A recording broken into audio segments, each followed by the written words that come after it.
किसी भी भूमिका की आवश्यकता नहीं है। आप सभी हमें ये बड़े गर्व और फक्र की बात है, राष्ट्रीय अध्यक्ष महोदय, चाहे उनकी मालवा इंदौर में रियासत रही हो, लेकिन इस ब्रज के कण कण में उनका अस्तित्व विराजमान है। मात्र यहां से 10 किलोमीटर दूर पूर्ण श्लोक देवी अहिल्याबाई होलकर, जिन्होंने 4 धाम 7 पुरी 12 ज्योतिर्लिंग सहित 12,672 स्थानों पर मंदिर, देवालय, कुएं, बावड़ी घाट आदि का निर्माण कराया, विद्यालय बनवाए, चिकित्सालय बनवाए, जल जंगल और जीव की रक्षा, शिक्षा, चिकित्सा के नीतिगत प्रबंध किए। उनके पति महावीर वीर योद्धा श्रीमंत खंडेराव होलकर जी का सौर तीर्थ स्थान भी यही है। यह जो सरदारी मौजूद है, यह उन्हीं वीर क्रांति वीरों की संतान है। इनके रग रग में, इनके कण कण में, इनके आप एक एक रक्त का रोम रोम में इनके इतिहास जिंदा है। आपको लगता होगा कि आज यह डीग नया जिला बना है तो इसमें पहली बार मनाया जा रहा है, लेकिन ऐसा नहीं है। 1990 में एक दूसरा दौर चला था कि महाराजा मराला होलकर जी का जन्मदिन समारोह समूचे उत्तर भारत में पहली बार मनाया गया। और आपको जानकारी के लिए बता दूं, यह वही भरतपुर है कि इसमें भरतपुर के संस्थापक महाराजा मल्हारराव होलकर जी, महाराजा सूरजमल जी की प्रतिमा के साथ उसी दिन भरतपुर के किले में महाराजा मल्हारराव होलकर जी की प्रतिमा लगी है। यह वही भरतपुर है कि जिसने पूर्ण श्लोक देवी अहिल्याबाई होलकर की जन्म उत्सव 1927 में मनाना चालू कर दिया था। तो हम ये निवेदन और गुजारिश करते हैं, क्यों मनाते हैं हम इनको, क्या जरूरत है? अरे हम क्यों इकट्ठे होते हैं, क्या खाना खाने के लिए?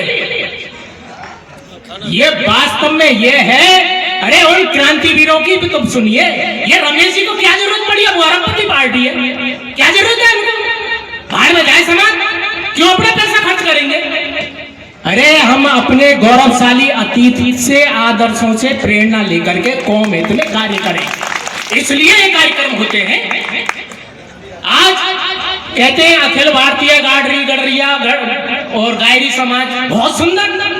ये आयोजकों की कमी नहीं है, ये बिल्कुल फैक्ट है। प्रत्येक शब्द की अपनी सत्ता है, चाहे वो पाल हो, चाहे वो बघेल हो, चाहे गडरिया हो, चाहे गाडरी हो, चाहे एट्टियन हो, कुरवा हो, यानी कि धनगर हो। ये क्या है?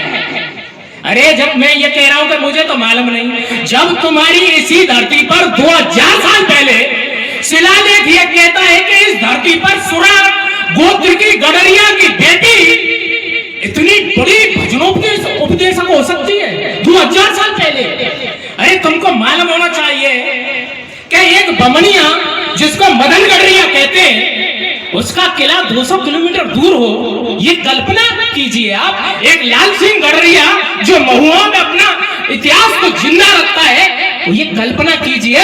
और उसके साथ साथ में आज भरतपुर सरदारी को यह भी बता दूं, ये वही डीग है जो भरतपुर का इतिहास, महाराजा सूरजमल जी का इतिहास शुरू होता है, महाराजा जवाहर सिंह जी का इतिहास शुरू होता है। तो उसी इतिहास में आप बहादुर सिंह गडरिया का भी इतिहास जुड़ा है। यह वही डीग है कि जो भी आंदोलन, जो भी युद्ध रणभूमि में जाते थे तो बहादुर गडरिया का नाम चलता था। अभी हरियाणा की सरदारी यहां मौजूद है, पड़ोस में ही हरियाणा है। कितने लोग जानते हैं धारी गडरिया को? अरे धारी गडरिया उसका नाम है जिसकी 3-3 किलोमीटर दूर तक आवाज सुनी जाती थी। तो ये हमें जानना होगा, हमें समझना होगा। अरे क्रांति वीरों जागिए, ये मात्र भोजन, अरे ठीक है, सभी नेता हमारे पूजनीय हैं, सभी नेता हमारे श्रद्धेय हैं, उनकी भी एक परिस्थितियां हैं, उनकी भी एक मजबूरियां हैं, लेकिन हमारी भी कुछ मजबूरियां हैं। अरे जिस मंच पे आए हो, कम से कम उस महादेवी का, उस महारानी का नाम तो मत भूलो। क्यों नहीं भूलेंगे? क्योंकि आप याद नहीं करते। आपको मालूम ही नहीं है कि इस धरती पर चरवाहों ने इस धरती पर जब जब शस्त्र उठाए और वही योद्धा आगे चलकर युग पुरुष कहलाए। ये चरवाहों का इतिहास है। आप उस इतिहास को भूलते हो। आज अजापाल से प्रजापाल बने महाराजा चंद्रगुप्त मौर्य को भूल जाते हो आप। एक बार संयोग था, पूर्ण श्लोक देवी अहिल्याबाई होलकर की जन्मभूमि में चंद्रगुप्त मौर्य